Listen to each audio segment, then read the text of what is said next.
बार महमूद खाने में 5 नवंबर तक मसीह खाने की जारी है। 8:30 बजे और 6 नवंबर से 9 नवंबर तक सभी खाने में जारी रहेगा। और आज उत्तम नगर में सभा के बाद खाने में 9 बजे फरमाएंगे। तो में 9 नवंबर तक जारी है का बयान हो रहा है। आले मोहम्मद की पसंदीदा दाखिल को मांग को पहले राजस्थान में लाए मुख्तलिफ मसले मसलिया पर इस्तेमाल है मजालिस है। और 3 नवंबर को आखिरी बार जमाने में नगर में चली रजत के बाद 9 बजे मार्च नवंबर को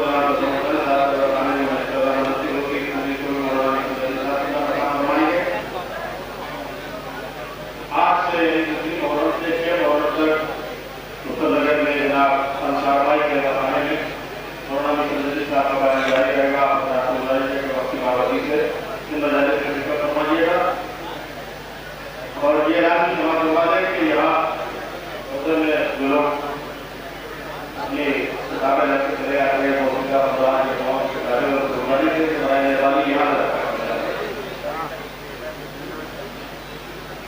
ये दुआ करवा दें कि जनाब माहिर साहब की हलिया बहुत सही है उसके लिए दुआ करवा दें कि फरमाए।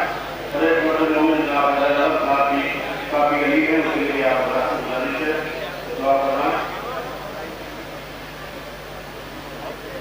और सुनना हमारे साथ की हलिया बहुत बीमार है, नहीं गया गुजारिश है दुआ करवाएं। 4 नवंबर को जनाब आपके साहब के रवाना 9 बजे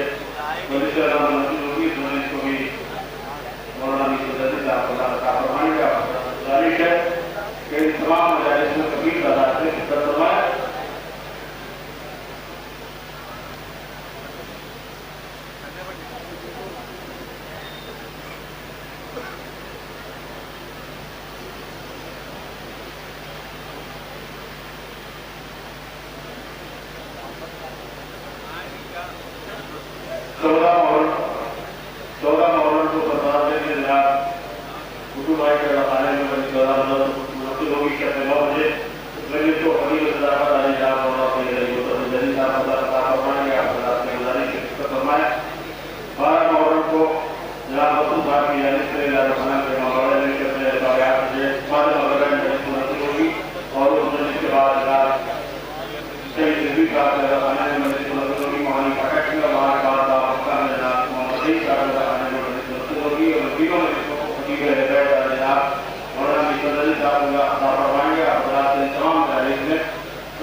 शायर अहले बैत जनाब आरिफ रजा साहब की अहलिया और शुमूम आरफी साहब की वालिदा वेंटिलेटर पर हैं।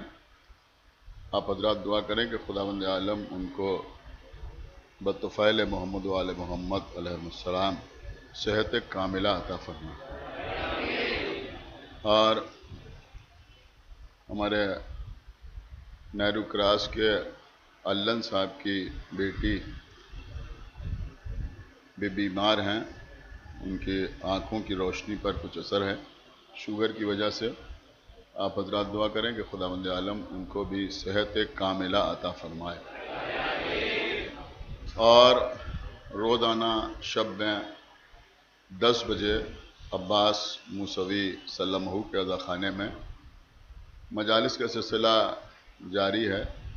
और इन मजालिस में बिरादरम एहसन सईद आबदी साहब कबला रोज़ाना एक नया मरसिया पेश फरमा रहे हैं। आप हजरात से गुजारिश है कि इन मजालिस में शिरकत फरमाएँ।